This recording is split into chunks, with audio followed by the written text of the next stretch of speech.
Tanya from Homosassa Springs, Florida, has a question about radiant barriers. Well, this is her metal roofed house.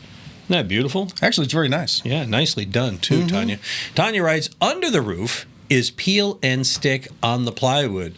Would radiant barrier insulation help with cooling or heating? She says, I have additional blown-in insulation already. I can always save a little more on my electric bill. What say you? Yeah, in fact, Florida is the home of radiant barriers with the Florida Solar Energy Center. That's where all the research was done. Metal has a E rating, but not near the same as a radiant barrier. So one does not take place of the other, and they work very well together. And how you're explaining that they installed your metal roof is the way to do it. So that's a good quality install. All right, get you a quality answer to any problem you got. Send us a question. HomeShowRadio.com. Use the Ask Tom form at HomeShowRadio.com. We'll answer it in these videos, just like these ones over here. Subscribe to our channel. You'll be doing us a solid. Thanks.